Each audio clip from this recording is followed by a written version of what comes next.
Is Lakshmi. ఈరోజు నేను కొన్ని స్ట్రింగ్ ఫంక్షన్స్ చెప్తాను. ఏవి అంటే రీప్లేస్, రెప్లికేట్ ఇలా కొన్ని స్ట్రింగ్ ఫంక్షన్స్ గురించి చూద్దాం. దీంట్లో ఫస్ట్ రీప్లేస్ ఫంక్షన్. ఈ రీప్లేస్ ఫంక్షన్ అనేది ఏం చేస్తుందంటే దీనికి 3 ఆర్గ్యుమెంట్స్ కావాలి. ఏంటంటే ఫస్ట్ వచ్చి ఏ స్ట్రింగ్ని అయితే మనము యూస్ చేస్తున్నామో ఆ స్ట్రింగ్ ఇచ్చి, నెక్స్ట్ వచ్చి ఏ వాల్యూని అయితే మనం రీప్లేస్ చేయాలనుకుంటున్నామో ఆ స్ట్రింగ్ ఇక్కడ ఇవ్వాలి. థర్డ్ ఆర్గ్యుమెంట్ వచ్చి మనం ఏ దాంతో అయితే రీప్లేస్ చేస్తున్నామో ఆ స్ట్రింగ్ని ఇక్కడ ఇవ్వాలన్నమాట. ఇప్పుడు చూడండి, నేను this is the example for replace function అని చెప్పేసి ఒక స్ట్రింగ్ని ఇచ్చా. దాంట్లో దర్న్ వచ్చేసి రీప్లేస్ యాన్తో రీప్లేస్ చేస్తాము అనుకున్నాం. ఇప్పుడు దీన్ని ఎగ్జిక్యూట్ చేస్తే చూడండి, this is an example for replace function. ఇలా మనకి యాన్ అనేది రీప్లేస్ అయిందనమాట. ఫస్ట్ వచ్చేసి ఏదైతే స్ట్రింగ్ ఇస్తున్నామో స్ట్రింగ్ అది ఫస్ట్ ఆర్గ్యుమెంట్ ఇవ్వాలి. సెకండ్ వచ్చి దేన్ని రీప్లేస్ చేయాలనుకుంటున్నామో అది ఇవ్వాలి. థర్డ్ అయితే దేంతో రీప్లేస్ చేయాలనేది థర్డ్ ఉంటుంది.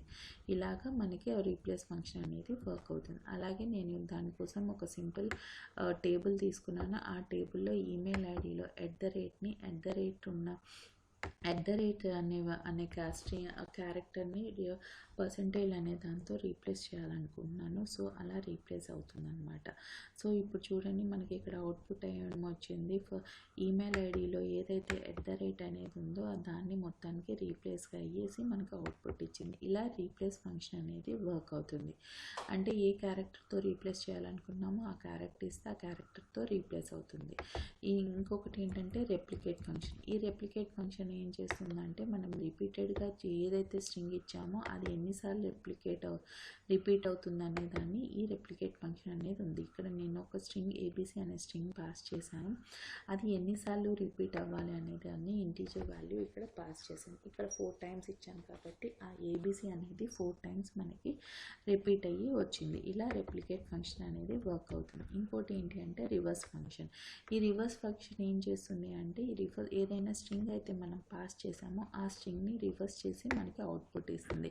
ఇప్పుడు మనం దీన్ని ఎగ్జిక్యూట్ చేసామనుకోండి, నా దగ్గర ఉన్న ఫుల్ నేమ్ స్ట్రింగ్ అనే టేబుల్ నేమ్ తీసుకున్నాను. దాంట్లో ఫస్ట్ నేమ్లో ఏదైతే ఉందో రామ్ అనేది, ఆ ఫస్ట్ నేమ్ని ఇక్కడ చూసారంటే నేను ఆ రివర్స్ అనే ఫంక్షన్కి ఫస్ట్ నేమ్ అనే కాలమ్ని పాస్ చేశాను. అక్కడ ఉన్నవన్నీ మనకి ఈ రివర్స్ అయ్యేసి అనే స్ట్రింగ్ మనకి అవుట్పుట్ వచ్చిందనమాట, రివర్స్ స్ట్రింగ్. ఓకే, ఇది ఇలాగా రివర్స్ ఫంక్షన్ అనేది పనిచేస్తుంది. ఇంకోటి ఏంటంటే స్పేస్ ఫంక్షన్. ఈ స్పేస్ ఫంక్షన్ ఏం చేస్తుంది అంటే మనకి ఎంప్టీ స్పేసెస్ని మనకి అవుట్పుట్గా ఇస్తుంది అనమాట. ఇది స్ట్రింగ్ని ఎంప్టీ స్పేసెస్తో మనకి ఆ స్ట్రింగ్ని ఇస్తుంది.